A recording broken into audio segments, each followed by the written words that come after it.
जय माता दी।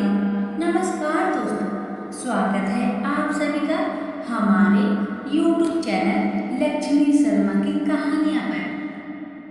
श्री कृष्ण गोविंद हरे मुरारी, हे नाथ नारायण वासुदेवा। आप सभी प्रिय भक्तगणों को सटटीला एकादशी व्रत की ढेर सारी शुभकामनाएं। लक्ष्मी नारायण आप सभी की मनोकामना को पूर्ण करें, आपकी व्रत को सफल करें। प्यारे भक्तगणों, माघ महीने की कृष्ण पक्ष की पड़ने वाली एकादशी को सटटीला एकादशी कहा जाता है। आपको क्या पता है इस एकादशी को सटटीला एकादशी क्यों कहते हैं? तो आइए भक्तगण, मैं आपको बताती हूँ इस एकादशी को सटटीला एकादशी क्यों कहते हैं। इस एकादशी में तिल के 6 प्रयोग के कारण ही इसे सटटीला एकादशी नाम दिया गया है। आइए भक्तगण, जानते हैं तिल के 6 प्रयोग के बारे में। पहला है तिल स्नान। सबसे पहले तिल का प्रयोग जल में मिलाकर स्नान के लिए करते हैं। स्नान के बाद पीले कपड़े पहनते हैं। ऐसा करने से दुर्भाग्य का नाश होता है। दूसरा है तिल का उपटन का प्रयोग हम करते हैं तिल का उपटन बनाकर। इससे शरीर को लाभ मिलता है, आरोग्य की प्राप्ति होती है, इससे सर्दी का विकार दूर होता है। तीसरा है तिल का हवन। 5 मुट्ठी तिल से हवन करते हैं। हवन करते वक्त 108 बार ओम नमो भगवते वासुदेव मंत्र का जाप करें, इससे मोक्ष की प्राप्ति होती है। चौथा है तिल का तर्पण। इसके लिए आप दक्षिण दिशा की ओर मुख करके खड़े हो जाइए और विधिवत रूप से तिल का पितरों के निमित्त तर्पण करें। ऐसा करने से पितरों का आशीर्वाद मिलता है और संकट दूर होते हैं। पांचवा है तिल का भोजन। संध्या के समय तिल युक्त भोजन बनाकर भगवान विष्णु एवं माता लक्ष्मी को भोग लगाकर उसका सेवन करें। इस दिन तिल युक्त फलाहारी होना चाहिए। यह सभी तरह के शारीरिक संताप को समाप्त करके आरोग्य प्रदान करता है। छठा है तिल का दान।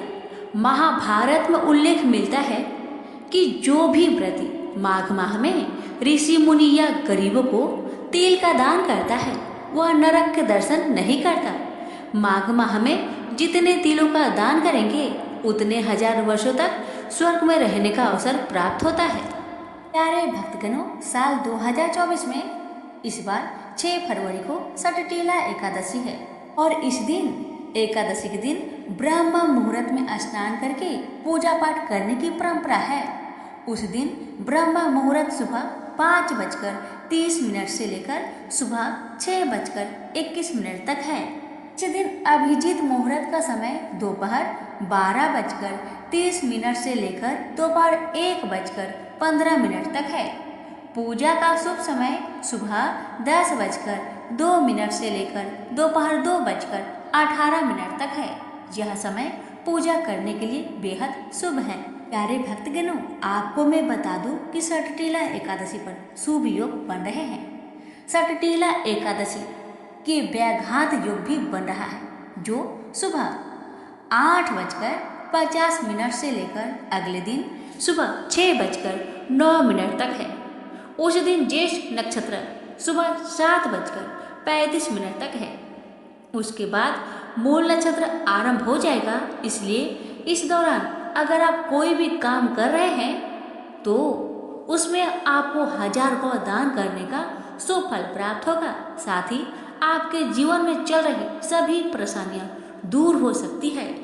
अरे भक्तगणों, अब आप श्रवण करेंगे कथा। कथा शुरू करने से पहले हम लक्ष्मी नारायण की चरण कमलों को ध्यान लगाकर प्रार्थना करते हैं। हे लक्ष्मी नारायण, आपके व्रत करने वाले सभी भक्तों की सभी मनोकामना को पूर्ण करना। हम जो आपकी कथा को सुना रहे हैं उसमें अगर कोई गलती हो जाए उसे क्षमा करना और हमारी भी मनोकामना को पूर्ण करना। और जो भी भक्त एकादशी के व्रत को विधि विधान से करता है, मन लगाकर करता है और आपकी कथा को पूरा श्रद्धा भाव से प्रसन्नचित मन से पूरा श्रवण करता है, उसकी सभी मनोकामना को आप पूर्ण करना। प्रेम से बोलिए लक्ष्मी नारायण की जय। कथा। एक समय दाल भव्य ऋषि ने पुलस्त्य ऋषि से पूछा कि हे महाराज, पृथ्वी लोक में मनुष्य ब्रह्म हत्या आदि महान पाप करते हैं, पराये धन की चोरी तथा दूसरे की उन्नति देखकर ईर्ष्या करते हैं, साथ ही अनेक प्रकार के व्यसनों में फंसे रहते हैं, फिर भी उनको नर्क प्राप्त नहीं होता। इसका क्या कारण है? वे ना जाने कौन सा दान पुण्य करते हैं जिससे उनके पाप नष्ट हो जाते हैं। यह सब कृपा पूर्वक आप कहिए। पुलस्त्य मुनि कहने लगे कि हे महाभाग, आपने मुझसे अत्यंत गंभीर प्रश्न पूछा है। इससे संसार के जीवों का अत्यंत भला होगा। इस भेद को ब्रह्मा, विष्णु, रुद्र तथा इंद्र आदि भी नहीं जानते, परंतु मैं आपको यह गुप्त तत्व अवश्य बताऊंगा। उन्होंने कहा कि माघ मास लगते ही मनुष्य को स्नान आदि करके शुद्ध रहना चाहिए। इंद्रियों को वश में कर काम, क्रोध, लोभ, मोह, ईर्ष्या तथा देश आदि का त्याग कर भगवान का स्मरण करना चाहिए। पुष्य नक्षत्र में गोबर, कपास, तिल मिलाकर उनके कंडे बनाना चाहिए। उन कंडों से 108 बार हवन करना चाहिए।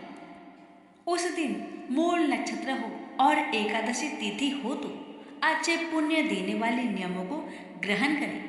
स्नान आदि नित्य क्रिया से निवृत्त होकर सब देवताओं के देव श्री भगवान का पूजन करें और एकादशी व्रत धारण करें। रात्रि को जागरण करना चाहिए।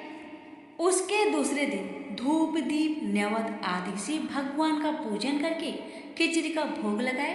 तत्पश्चात पेठा, नारियल, सीताफल या सुपारी का अर्घ देकर स्तुति करनी चाहिए।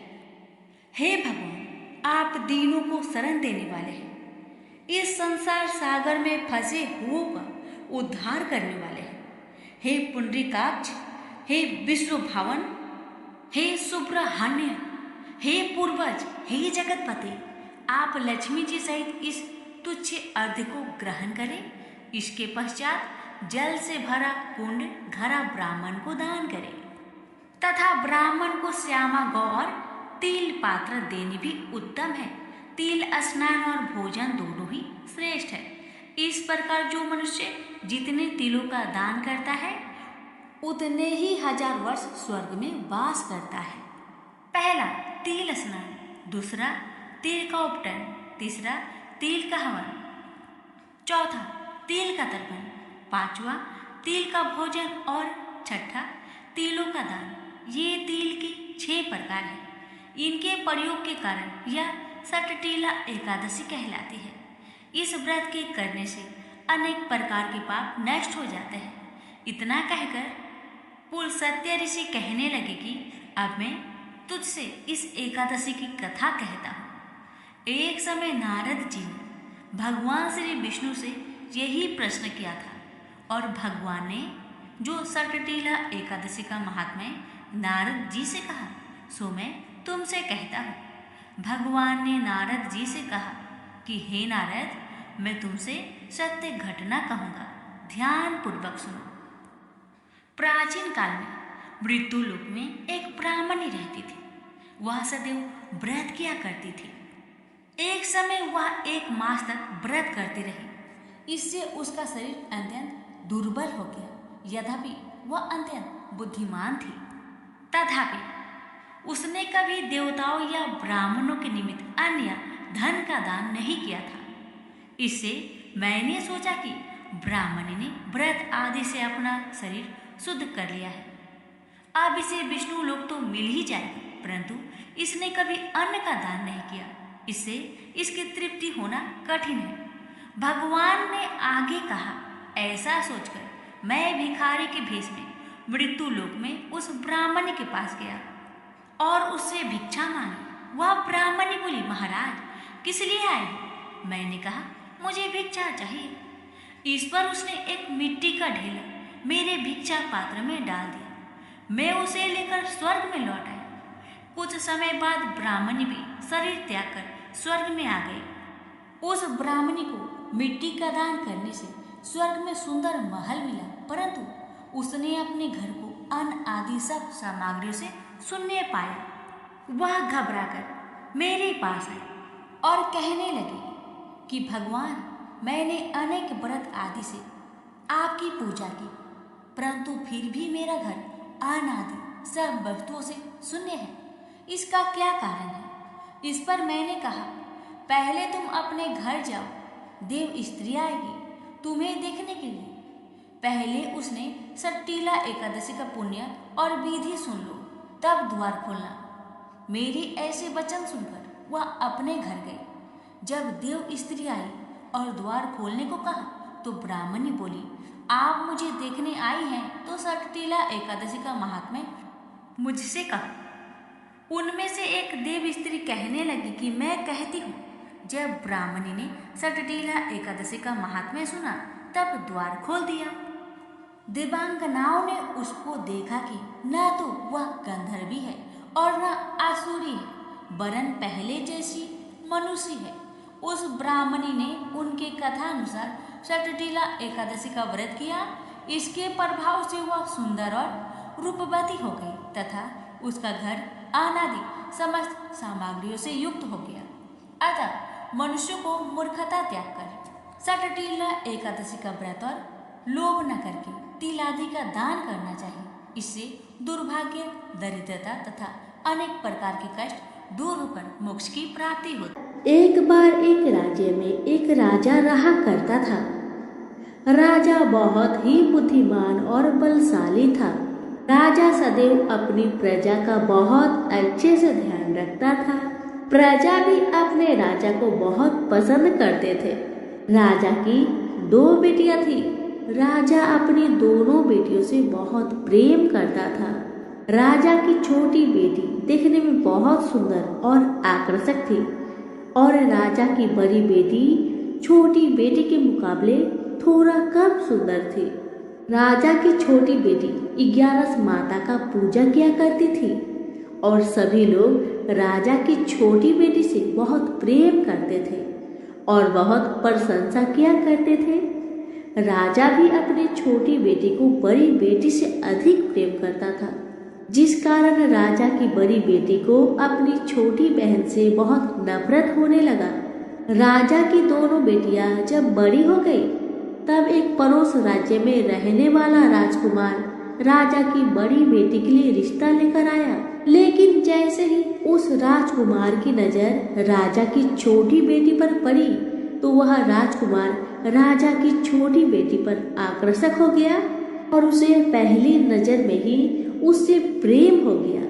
उस राजकुमार ने राजा की बड़ी बेटी के साथ विवाह करने के लिए मना कर दिया और उसने राजा से कहा कि मैं आपकी छोटी बेटी से विवाह करना चाहता हूँ। इसके बाद राजा की बड़ी बेटी यह देखकर अपनी छोटी बहन से बहुत क्रोधित हो गई और राजा की बड़ी बेटी ने अपनी छोटी बहन को अपना सबसे बड़ा दुश्मन मान लिया। राजा की बड़ी बेटी ने अपनी छोटी बहन से बदला लेने का निर्णय लिया, जिसके लिए उसने अपनी छोटी बहन को जान से मारने का प्लान बनाया। राजा की बड़ी बेटी ने अपनी छोटी बहन को मारने के लिए सबसे पहले एक लड्डू में जहर मिलाकर उसने अपनी छोटी बहन को दे दिया और उसको लड्डू खाने के लिए कहा। छोटी बहन ने लड्डू खा भी लिया, लेकिन चमत्कार देखिए, 11 माता की कृपा से छोटी बहन का एक बाल भी बाका न हुआ। बड़ी बहन यह देखकर बहुत आश्चर्यचकित में पड़ गई, लेकिन बड़ी बहन ने हार नहीं मानी। उसने सोचा, अब की बार मेरी बहना बच गई, लेकिन अगली बार नहीं बचेगी। बड़ी बहन ने जब छोटी बहन रात में अपने कमरे में सो रही थी तब उसने एक मटके में सांप रखकर उसे कमरे में छोड़ दिया। 11 माता के चमत्कार से, उनकी कृपा से छोटी बहन को कुछ नहीं हुआ। जब बड़ी बहन ने देखा कि मेरी छोटी बहन सही सलामत है तो उसने फिर एक चाल चली। उसने अपनी बड़ी बहन को कहा कि चलो कुएं से पानी भर के लाते हैं। अब तो दोनों बहन मिलकर कुएं के पास जाते हैं। बड़ी बहन ने कहा, बहन तुम कुएं के पास चलो, पानी निकालो। जैसे ही बहन कुएं के पास गई, बड़ी बहन ने छोटी बहन को कुएं में ढकेल दिया। लेकिन 11 माता का लीला देखिए, तब भी छोटी बहन को कुछ भी नहीं हुआ। बड़ी बहन बार बार असफल होती रही, क्योंकि 11 माता छोटी बहन की रक्षा कर रही थी, तो बड़ी बहन का हर प्रयास असफल हो रहा था। इसलिए बड़ी बहन बहुत क्रोधित होती जा रही थी। फिर उसने अपनी छोटी बहन के पास जाकर उससे खुद पूछा कि मेरी छोटी बहन, तुमको पता है भगवान ने सबकी मृत्यु एक निश्चित समय पर लिखी हुई है, और कैसे तुम्हारी मृत्यु होगी क्या तुम जानती हो? तब छोटी बहन ने अपनी बड़ी बहन को बताया कि हाँ, मैं तो जानती हूँ मेरी मृत्यु कैसे होगी। छोटी बहन से यह सुनकर बड़ी बहन मन ही मन बहुत प्रसन्न होने लगी और उसने अपनी छोटी बहन से कहा कि तुम मुझे अपनी मृत्यु की राज बताओ। छोटी बहन तो दिल की बहुत अच्छी थी। उसने अपनी मृत्यु का सारा कारण अपनी बहन को बताना शुरू किया कि मेरी मृत्यु तो एक तोते में है। जो तोते के गले में एक हार है, उससे मेरी मृत्यु होगी। अब तक कोई भी व्यक्ति तोते को मारकर वह हार अपने गले में पहनेगा तो मैं मूर्छित हो जाऊंगी, और जैसे ही उस हार को अपने गले से उतारेगा मैं वापस से जीवित हो जाऊंगी। अपनी छोटी बहन की मृत्यु की राज जानकर बड़ी बहन बहुत ही खुश हो गई और उसने अपनी छोटी बहन को मारने के लिए उसके पालतू तोते को ढूंढना शुरू कर दिया। और छोटी बहन को इस बात का आभास हो गया था कि कोई उसकी जान लेना चाहता है, जिसके लिए वह अपने पिताजी के पास गई और उसने अपने पिताजी से कहा कि पिताजी, मेरी मृत्यु के बाद आप मुझे लाइएगा मत, बल्कि आप मुझे अपनी पुरानी वाली हवेली में एक पलंग में लिटाकर छोड़ दीजिएगा। अपनी छोटी लड़की की यह बात सुनकर राजा बहुत आश्चर्य में पड़ गया। राजा ने अपनी छोटी बेटी से पूछा, बेटी तुम ये क्या कह रही हो? तब राजा की छोटी बेटी ने बताया, पिताजी, समय किसी के लिए नहीं रुका है, कब क्या हो जाए किसी को कुछ पता नहीं। और फिर राजा ने अपनी बेटी से कहा कि तुम ऐसी बातें क्यों कर रही हो? 2-3 दिन के बाद तुम्हारा विवाह है। लेकिन छोटी बेटी ने अपने पिताजी को ऐसा करने पर मजबूर कर दिया और उसने वचन ले लिया। राजा ने भी अपनी छोटी बेटी की बात स्वीकार कर ली और 2-3 दिनों के बाद जब शादी का समय आया तब राजकुमार बारात लेकर राजा के घर आया और राजकुमार और राजा की छोटी बेटी का विवाह शुरू हो गया। जैसे ही राजा की छोटी बेटी राजकुमार के साथ फेरे लेना शुरू करती है तो उसकी बड़ी बहन अपनी छोटी बहन के कमरे में जाकर उसके तोते को पकड़ लेती है और उसको जान से मार देती है। तोते के गले में जो हार था उसको अपने गले में धारण कर लेती है। जैसे ही बड़ी बहन उस हार को अपने गले में धारण करती है तो उधर छोटी बहन 3.5 ही फेरे ले पाती है और वहीं पर बेहोश होकर गिर जाती है। जिसके बाद राजा ने बड़े बड़े वैद्य हकीमों को बुलाया और अपनी छोटी बेटी का इलाज करने के लिए कहा। राजा की बात सुनकर वैद्य ने छोटी बेटी को चेक किया तो राजा को बताया कि आपकी छोटी बेटी ना तो जीवित है और ना ही मरी हुई है। यह मैं पहली बार देख रहा हूँ। राजा ने वैद्य और हकीम को यह बात बाहर बताने से मना कर दिया और उनको कहा कि अगर तुमने यह बात किसी को बाहर बताई तो हम तुम्हें फांसी दे देंगे। राजा ने अपनी छोटी बेटी को पुराने महल में जाकर एक पलंग में लिटा दिया जैसे उनकी बेटी ने उनसे कहा था और वहां पर कुछ सैनिकों तैनात कर दिया। वापस अपने महल में आ गए। राजा की बड़ी बेटी अपने पिताजी के पास आई और कहने लगी कि पिताजी, अगर यह शादी संपन्न नहीं हुई तो आपकी इज्जत का क्या होगा? आप कहे तो मैं आपकी इज्जत बचाने के लिए राजकुमार से शादी करने के लिए तैयार हूँ। इसके बाद राजा ने अपनी बड़ी बेटी की बात मान ली और राजा ने बड़ी बेटी को छोटी बेटी की कपड़े पहनाकर मंडप पर भेज दिया। लेकिन राजकुमार यह जान गया कि यह राजा की छोटी बेटी नहीं बल्कि बड़ी बेटी है। लेकिन जब राजकुमार ने शादी करने से मना किया तो सभी लोगों ने राजकुमार को विवश करके राजा की बड़ी बेटी से बचे हुए फेरे को संपन्न करा दिया और विवाह करवा दिया। जिसके बाद राजकुमार राजा की बड़ी बेटी को अपने महल में ले गया। राजकुमार राजा की बड़ी बेटी से ना तो बात करता था, न ही उसको पसंद करता था और ना ही उसके आसपास भटकता था। और राजकुमार ने यह फैसला कर लिया था वह अपनी प्रेमिका को ढूंढ कर ही रहेगा और यह जानकर रहेगा कि उसके साथ क्या हुआ। एक दिन राजकुमार अपने घोड़े पर सवार होकर राजा के पुराने महल के पास पहुंच गया, जहां पर उसने कुछ सैनिकों को देखा। महल के पास पहुंचकर राजकुमार ने जब महल को ध्यान से देखा तो वह समझ गया कि यह तो हमारे ससुर जी का महल है। तब राजकुमार ने सैनिकों से पूछा, तुम लोग यहाँ क्या कर रहे हो और इस महल के अंदर उस पलंग में कौन लेटा है? जिसके बाद सैनिकों ने बताया कि यहाँ पर राजा की छोटी बेटी लेटी है। यह सुनकर राजकुमार बहुत प्रसन्न हो गया और वह तुरंत अपनी प्रेमिका के पास पहुंच गया और उसकी सेवा करने लगा। जैसे ही रात हुई तो राजा की छोटी बेटी उठकर खड़ी हो गई। राजकुमार यह देखकर बहुत खुश हो गया और उसने अपनी प्रेमिका से पूछा कि तुम यहाँ क्या कर रही हो? तुम मेरे साथ मेरे घर चलो। राजा की छोटी बेटी ने राजकुमार को सारी बातें बता दी। मेरी जान एक तोते में बसी थी और मैंने यह बात सिर्फ अपनी बड़ी बहन को बताया था और मुझे पता है कि उसने ही मुझे मारने का प्रयास किया है। उसके पास एक हार है जिसको वह सुबह पहन लेती है और रात को उतार देती है। जब तक वह हार को पहने रहती है तब तक मैं मूर्छित रहती हूँ और जैसे ही वह हार को उतार देती है तो मैं जीवित हो जाती हूँ। और जब तक मेरी बड़ी बहन के पास वह हार है तब तक मैं ऐसे ही जीवित और मूर्छित होती रहूंगी।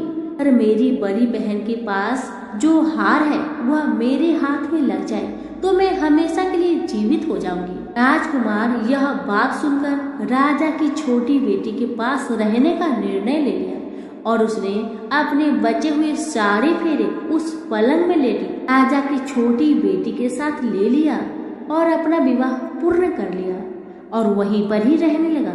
देखते ही देखते कुछ समय में राजा की छोटी बेटी और राजकुमार की पत्नी पेट से हो गई। एक दिन राजकुमार को किसी काम से बाहर जाना पड़ा। तब छोटी बहन के पेट में बहुत तेज दर्द होने लगा।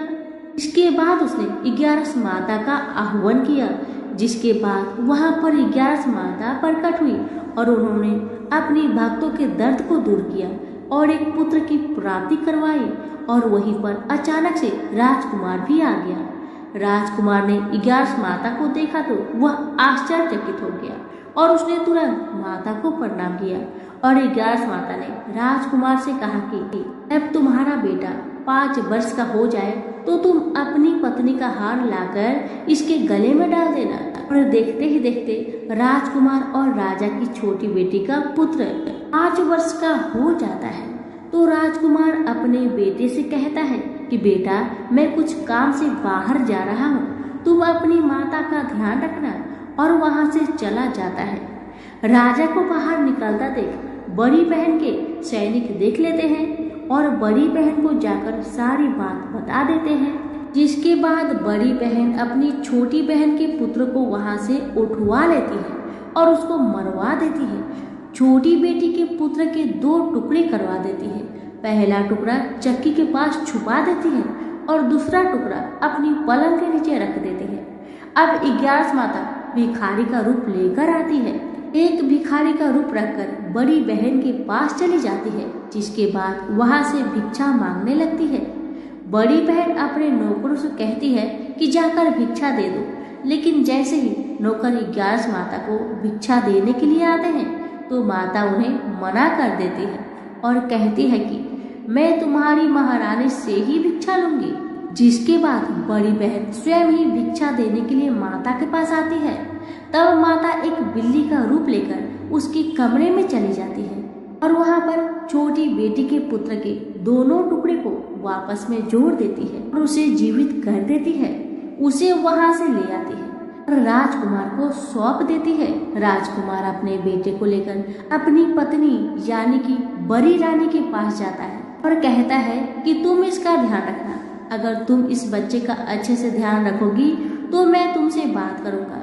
एक दिन राजकुमार अपने बच्चे से कहता है कि तुम मम्मी से उनके गले का हार मांग लो। जिसके बाद राजकुमार का लड़का अपनी मम्मी के पास जाता है और कहता है कि मम्मी, मुझे तुम्हारा हार चाहिए जो तुमने गले में पहन रखा है। यह सुनकर पहले तो बड़ी बहन बहुत क्रोधित हुई, पर उसको याद आता है कि राजकुमार ने कहा था कि अगर मैं इस बच्चे का ध्यान अच्छे से रखूंगी तो वह मुझसे बात करेंगे, जिसके कारण वह हार को उस बच्चे को दे देती है और वह तुरंत हार को ले जाकर अपने पिताजी को दे देता है। और तभी राजकुमार ने अपने बेटे को लेकर वहां से जाने लगता है और अपनी पत्नी से कहता है, तुम हमारे लिए खाना बनाकर रखो, मैं शाम को आकर तुम्हारे साथ खाना खाऊंगा। और वह अपने बेटे को लेकर वहां से चला जाता है। जिसके बाद वह राजा के पास जाता है और उनको सारी कहानी बताने लगता है। राजा अपनी बड़ी बेटी की यह करतूत सुनकर बहुत क्रोधित होता है और अपनी परवरिश पर ही दोष देने लगता है और राजकुमार को अपनी छोटी बेटी के साथ रहने के लिए आदेश देता है। कहते हैं कि जो भी भक्त 11 माता के व्रत श्रद्धा पूर्वक करता है, उनकी कथा का श्रवण करता है, उनकी सभी कष्टों का हरण खुद माँ करती है। हे 11 माता, जैसे आपने राजा की छोटी बेटी की रक्षा की, उसका पुत्र की रक्षा किया, वैसे ही इस कथा को सुनने वाले, कहने वाले, हुक्कारे भरने वाले सभी के परिवार पर अपनी कृपा सदा बनाए रखना। तो सभी मिलकर बोले 11 माता की जय। प्राचीन काल की बात है। द्रविड़ देश में एक पांड्यवंशी राजा राज्य करते थे। उनका नाम था इंद्रधुम्न। वे भगवान की आराधना में ही अपना अधिक समय व्यतीत करते थे। यद्यपि उनके राज्य में सर्वत्र सुख शांति थी, प्रजा प्रत्येक रीति से संतुष्ट थी, तथापि राजा इंद्रधुम्न अपना समय राज्य कार्य में कम ही दे पाते थे। वे कहते थे कि भगवान विष्णु ही मेरे राज्य की व्यवस्था करते हैं, अतः वे अपने इष्ट परम प्रभु की उपासना में ही ददचित रहते थे। राजा इंद्रधुम्न के मन में आराध्य आराधना की लालसा उत्तरोत्तर बढ़ती ही गई। इस कारण वे राज्य का त्याग कर मलय पर्वत पर रहने लगे। उनका भेष तपस्वियों जैसा था। सिर के बाल बढ़कर जटा के रूप में हो गए थे। वे निरंतर परम ब्रह्मा परमात्मा की आराधना में तत्लीन रहते थे। उनके मन और प्राण भी श्री हरि के चरण कमलों में मधुकर बने रहते। इसके अतिरिक्त उन्हें जगत की कोई वस्तु नहीं सुहाती। उन्हें राज्य, कोष, प्रजा तथा पत्नी आदि किसी प्राणी या पदार्थ की स्मृति ही नहीं होती थी। एक बार की बात है, राजा इंद्रधुम्न प्रतिदिन की भांति स्नान आदि से निवृत्त होकर सर्वसमर्थ प्रभु की उपासना में तत्लीन थे। उन्हें ब्रह्मा जगत का तनिक भी ध्यान नहीं था। संयोग बस उसी समय महर्षि अगस्त्य अपने समस्त शिष्यों के साथ वहां पहुंच गए, लेकिन न पाद्य, न अर्घ्य और न स्वागत। मौनव्रती राजा इंद्रधुम्न परम प्रभु के ध्यान में निमग्न थे। इससे महर्षि अगस्त्य कुपित हो गए। उन्होंने इंद्रधुम्न को श्राप दिया, इस राजा ने गुरुजनों से शिक्षा नहीं ग्रहण की है और अभिमान बस परोपकार से निवृत्त होकर मनमानी कर रहा है। ब्राह्मणों का अपमान करने वाला यह राजा हाथी के समान जड़ बुद्धि है, इसलिए इसे घोर अज्ञानमयी हाथी की योनि प्राप्त हो। महर्षि अगस्त्य भगवत दंभ इंद्रधुम्न को यह श्राप देकर चले गए। राजा इंद्रधुम्न ने इसे श्री भगवान का मंगलमय विधान समझकर प्रभु के चरणों में सिर रख दिया। क्षीरविद में 10 सहस्त्र योजन लंबा, चौड़ा और ऊंचा त्रिकूट नामक एक पर्वत था। वहां पर वैद्य अत्यंत सुंदर एवं श्रेष्ठ था। उस पर्वतराज त्रिकूट की तराई में ऋतुमान नामक भगवान वरुण का कीड़ा कानन था। उसके चारों ओर दिव्य वृक्ष सुशोभित थे। वे वृक्ष सदा पुष्पों और फूलों से लदे रहते थे। उसी कीरा कानी ऋतुमान के समय पर्वत श्रेष्ठ त्रिकूट के गहन मन में हथनियों के साथ एक अत्यंत शक्तिशाली और अमित पराक्रमी गजेंद्र रहता था। एक बार की बात है, गजेंद्र अपने साथियों सहित तृष्णाधिक्य से व्याकुल हो गया। वह कमल की गंध से सुगंधित वायु को सुनकर चिताक्षर विशाल सरोवर के तट पर जा पहुंचा। गजेंद्र ने उस सरोवर के निर्मल शीतल और मीठे जल में प्रवेश किया। पहले तो उसने जल पीकर अपनी तृष्णा बुझाई, फिर जल में स्नान कर अपना श्रम दूर किया। तत्पश्चात उसने जल क्रीड़ा आरंभ कर दी। वह अपनी सूर में जल भरकर उसकी फुहारे से हाथनियों को स्नान कराने लगा। तभी अचानक गजेंद्र ने सूर उठाकर चित्कार की। पता नहीं किधर से एक मगर ने आकर उसका पैर पकड़ लिया था। गजेंद्र ने अपना पैर छुड़ाने के लिए पूरी शक्ति लगाई, परंतु उसका बस नहीं चला, पैर नहीं छूटा। अपने स्वामी गजेंद्र को ग्रहग्रस्त देखकर हथनियां, कला और अन्य गज अत्यंत व्याकुल हो गए। वे सूर उठाकर चिघाड़ने और गजेंद्र को बचाने के लिए सरोवर के भीतर बाहर दौड़ने लगे। उन्होंने पूरी चेष्टा की, लेकिन सफल नहीं हुए। वस्तुतः महर्षि अगस्त्य के श्राप से राजा इंद्रधुम्न ही गजेंद्र हो गए थे और गंधर्व श्रेष्ठ हुहु महर्षि देवल के श्राप से ग्रह हो गए थे। वे भी अत्यंत पराक्रमी थे। संघर्ष चलता रहा। गजेंद्र स्वयं को बाहर खींचता और ग्रह गजेंद्र को भीतर खींच ले जाता। सरोवर का निर्मल जल कंदला हो गया था। कमल दल छत बिछत हो गए। जल जंतु व्याकुल हो उठे। गजेंद्र और ग्रह का संघर्ष 1 सहस्त्र वर्ष तक चलता रहा। दोनों जीवित रहे।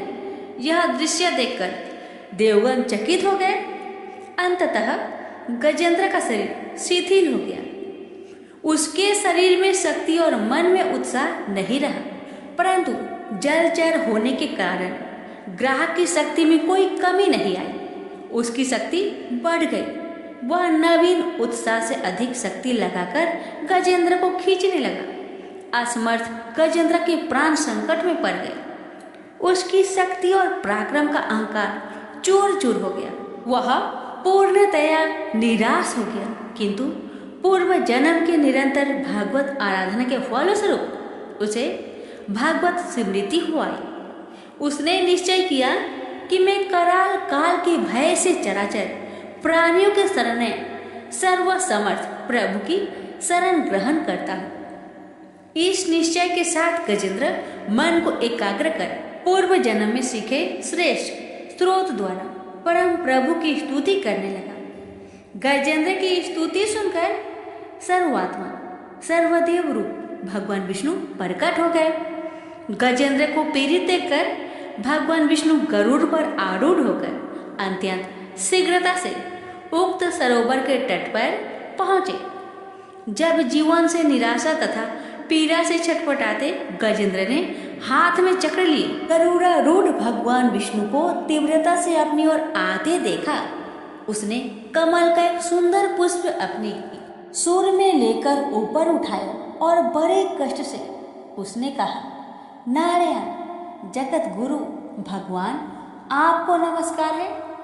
गजेंद्र को अत्यंत पीड़ित देखकर भगवान विष्णु गरुड़ की पीठ से कूद पड़े और गजेंद्र के साथ ग्रह को भी सरोवर से बाहर खींच लाए और तुरंत अपने तीक्ष्ण चक्र से ग्रह का मुख फाड़कर गजेंद्र को मुक्त कर दिया।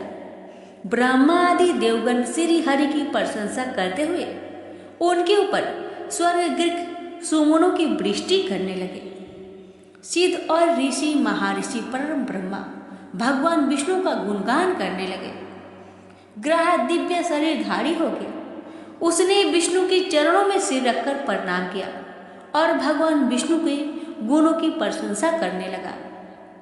भगवान विष्णु के मंगलमय वरद हस्त के स्पर्श से पाप मुक्त होकर अभिशप्त हुहु गंधर्व ने प्रभु की परिक्रमा की और उनके त्रिलोक्य बंदित चरण कमलों में प्रणाम कर अपने लोक को चला गया। भगवान विष्णु ने गजेंद्र का उद्धार कर उसे अपना पार्षद बना लिया। गंधर्व, सिद्ध और देवगण उनकी लीला का गान करने लगे। गजेंद्र की स्तुति से प्रसन्न होकर भगवान विष्णु ने सबके समक्ष कहा, प्यारे गजेंद्र, जो लोग ब्रह्म मुहूर्त में उठकर तुम्हारी की हुई स्तुति से मेरा स्तवन करेंगे, उन्हें मैं मृत्यु के समय निर्मल बुद्धि का दान करूंगा। यह कहकर भगवान विष्णु ने पार्षद रूप में गजेंद्र को साथ लिया और गरुड़ारूढ़ होकर अपने दिव्य धाम को चले गए। तो प्रेम से बोलिए लक्ष्मी नारायण की जय। प्राचीन समय की बात है। दक्षिण भारत की तुंगभद्रा नदी के तट पर एक नगर में आत्मदेव नामक एक व्यक्ति रहता था, जो सभी वेदों में पारंगत था। उसकी पत्नी का नाम धुंधली था। धुंधली बहुत ही सुंदर लेकिन स्वभाव से झगड़ालू थी। घर में सब प्रकार का सुख था, लेकिन वह व्यक्ति अपनी पत्नी से तो दुखी था ही, साथ ही उसके कोई संतान का सुख भी नहीं था। वह चिंता में रहता था कि यदि उम्र ढल गई तो फिर संतान का सुख देखने को नहीं मिलेगा। यह सोचकर उसने बड़े दुखी मन से अपने प्राण त्यागने के लिए वन को चला गया। वन में एक तालाब में वह कूदने ही वाला था कि तभी एक सन्यासी ने उसे देखकर उससे पूछा, कहो वृपवन, तुम्हें ऐसी कौन सी भारी चिंता है जिसके कारण तुम प्राण त्याग रहे हो? आत्मदेव ने कहा, ऋषिवर, मैं संतान के लिए इतना दुखी हो गया हूँ कि मुझे अब अपना जीवन निष्फल लगता है। संतानहीन जीवन को धिक्कार है और मैंने जिस गाय को पाल रखा है वो भी बाज है।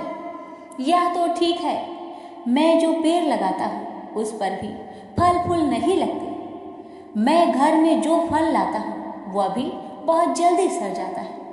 इन सब बातों से मैं बहुत दुखी हो चुका हूँ। ऐसा कहकर वह व्यक्ति जोर जोर से रोने लगा। वह संत उसकी बात सुनकर उसके ललाट की रेखाएं को देखता है। रेखाओं को देखकर वह कहता है, वृपवन, कर्म की गति बड़ी प्रबल है, वासना को छोड़ दो। सुनो, मैंने तुम्हारे भाग्य देख लिया है। इस जन्म में तो क्या अगले 7 जन्मों तक तुम्हारे कोई संतान भी किसी प्रकार से नहीं हो सकता।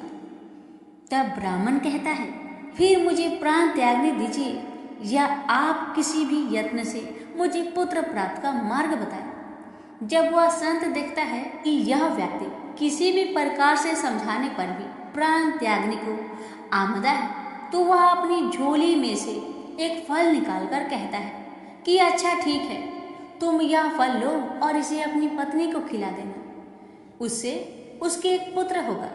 आत्मदेव वह फल लाकर अपनी पत्नी को दे देता है, लेकिन उसकी पत्नी वह मन ही मन में सोचती है कि यदि मैंने ये फल खा लिया और मेरा गर्भ रह गया तो मुझसे खाया नहीं जाएगा और मैं मर भी सकती हूँ।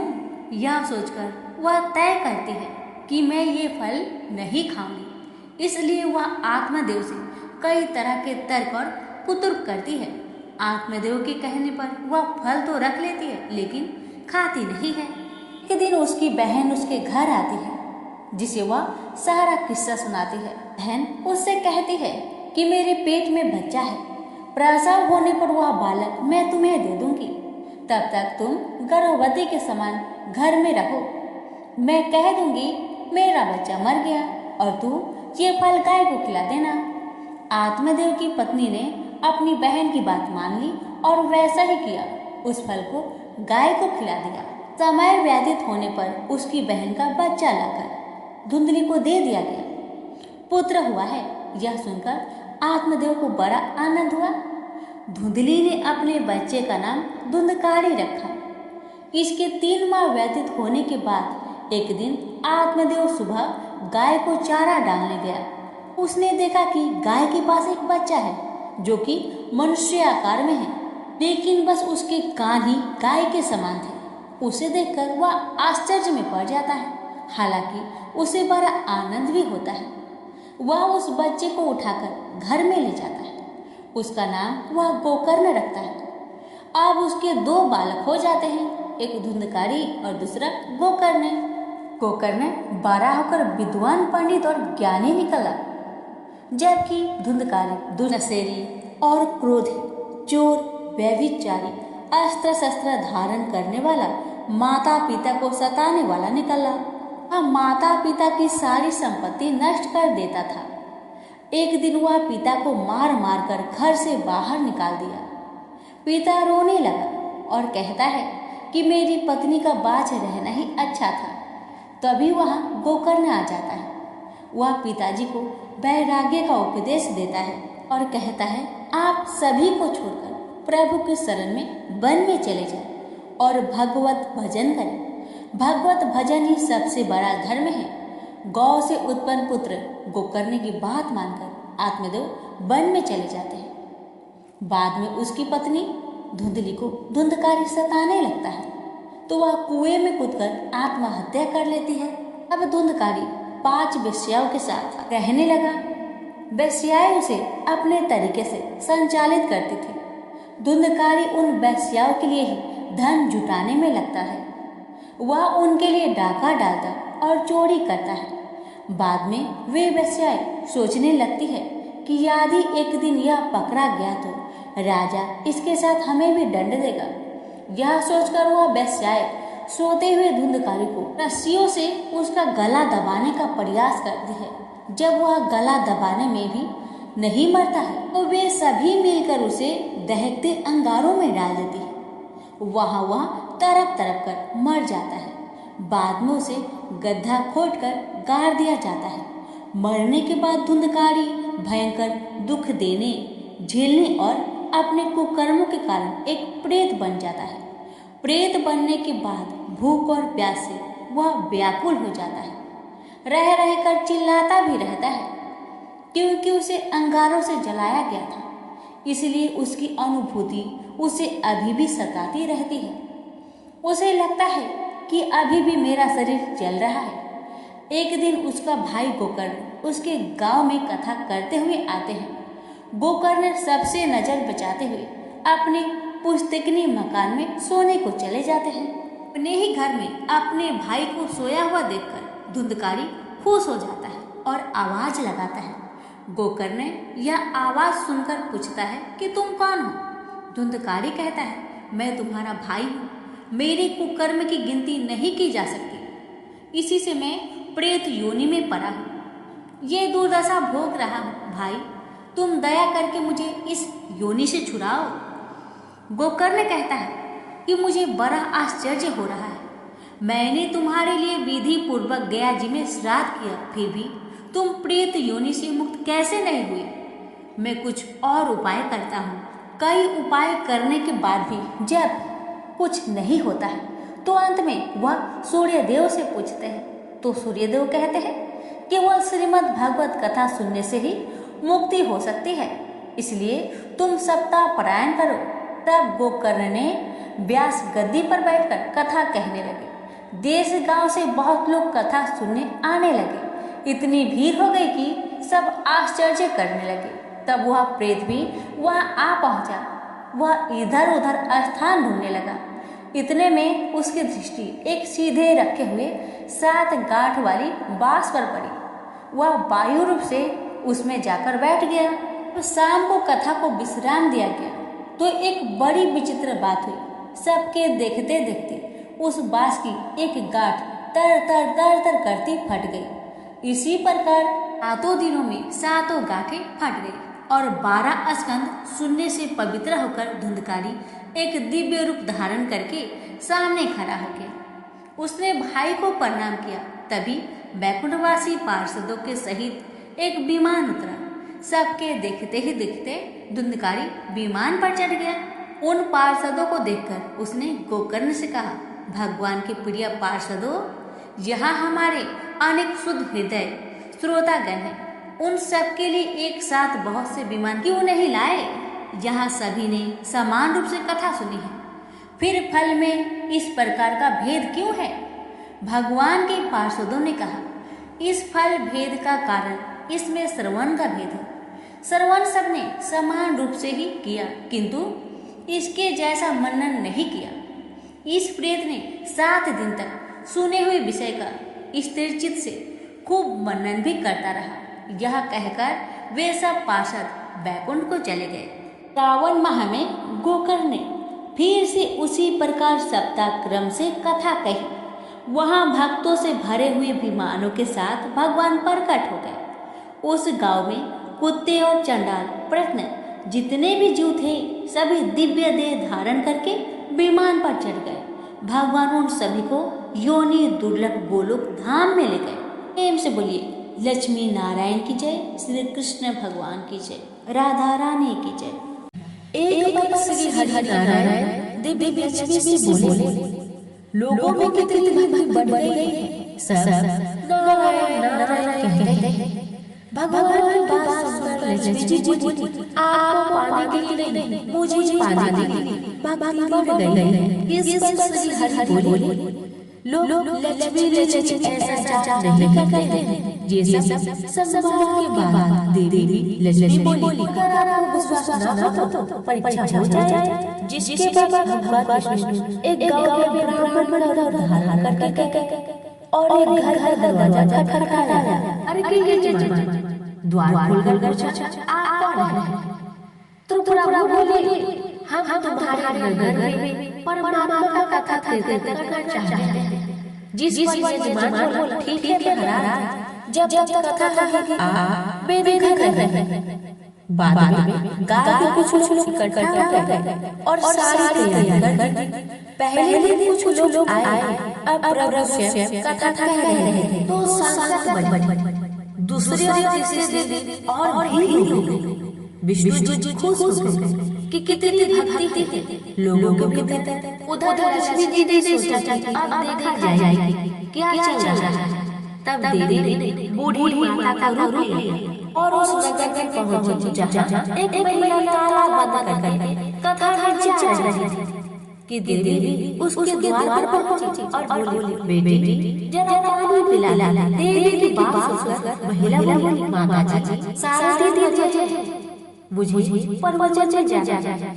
जिस पर लक्ष्मी बोली, बेटा पानी पिला ला, मुझे बड़ी जोर से प्यास लगी। तब उस महिला ने लोटा भर के पानी घर से लाई और माता ने पिया। तब लोटा वापस लौटाया। वह लोटा सोने का था।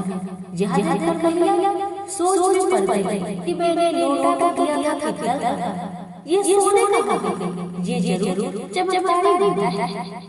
तब उस महिला ने हाथ जोड़कर कहा, माता जी आपको भूख भी लगी, खाना भी खा लीजिए। महिला ने लालच की इच्छा सोचा कि जब इसने पानी दिया था लोटा सोने का हो गया, जरूर खाना खाएगी तो खा लेगी, सोने की बजाय। माता उसकी मनसा को समझ और कहने लगी, तुम जाओ, तुम्हारा परवचन समय बीतला जा रहा है। जिसके बाद महिला परवचन में आई, लेकिन अपने आसपास की सभी महिलाओं को सारी बात बताता है। अब महिलाएं यह सोचकर चलते सत्संग के बीच से उठकर चली गई। वही अगले दिन इस कथा का लोगों की सत्संग कम हो गई तो भगवान हरि पूछा, लोगों की सत्संग कम कैसे हो? तब किसी से कहा, दंदन एक चमत्कारी माता आई जिसके घर से दूध पीती है तो गला सोने का हो जाता है। थाली में रोटी सब्जी खाती है तो थाली सोने की हो जाती है। उनके चलते लोग परवचन नहीं आते। जिसके बाद विष्णु जी समझ गए कि देवी लक्ष्मी का काम हो चुका है। कितनी बार सुनते देखा था जो सेठ जी थे वो भी उठ खड़े हो गए, चुपके से चले और माता लक्ष्मी के पास पहुंचकर बोली, माता मैं तो भगवान की कथा आयोजन कर रहा था और आपने मेरे घर को छोड़ दिया। देवी बोली, तुम्हारे घर तो मैं सबसे पहले आने वाली थी, लेकिन तुमने अपने घर में जिस कथाकार को ठहराया है वो चला जाए तभी मैं आया। सेठ जी बोले, बस कितनी सी बात, उन्हें अभी धर्मशाला में कपड़ा दिलवा देता। आप जैसे भगवान कथा करके घर आए तो सेठ जी बोले, महाराज आप अपना बिस्तर बांधो और जाओ, आपकी रहने की व्यवस्था आपसे धर्मशाला में कर दी गई है। जिस पर महाराज बोले, अभी तो कथा के 2-3 दिन बचे हैं, यही रहने दो। सेठ बोले, नहीं, जल्दी जाओ, मैं कुछ नहीं सुनूंगा। मुझे किसी और मेहमान को अपने घर में नहीं ठहराना है। इतने में ही देवी ने चचाई और कहा कि सेठ जी, आप थोड़ा बाहर जाओ, मैं इन्हें विदा कर देती हूँ। प्लीज भगवान से बोली, अब तो मान गया। देवी की बात सुनकर विष्णु जी ध्यान, तुम्हारा बाबा दिखाई देता है, लेकिन एक बात ध्यान देखे, तुम वहाँ जाते हो जहाँ सब धार्मिक अनुष्ठान करते हैं और सब तरह से कमाई करने वाले लोग रहते हैं। इसका सब जहाँ भी कथा करेंगे, आप वहाँ अवश्य आगमन करेंगे। इतना कहकर श्री नारायण बैकुंठ की प्रस्थान किया। प्रभु के जाने के बाद अगले दिन सेठ के घर सभी गाँव वालों की भीड़ होगी। सभी चाहते थे कि यहाँ बात सभी के घर में आए, लेकिन विष्णु जी के जाने के बाद देवी लक्ष्मी सेठ और बाबा से गाँव वालों को कहा, अब मैं जा रही हूँ। सभी कहने लगे कि माता ऐसा क्यों, हमसे क्या भूल? माता ने कहा, मैं वही रहती हूँ जहाँ नारायण का वास होता है। आपने नारायण को यहाँ से निकाल दिया, तो मैं यहाँ कैसे रह सकती? और माता भी वहाँ से चली गई। तो प्रेम से बोलिए, लक्ष्मी नारायण की जय।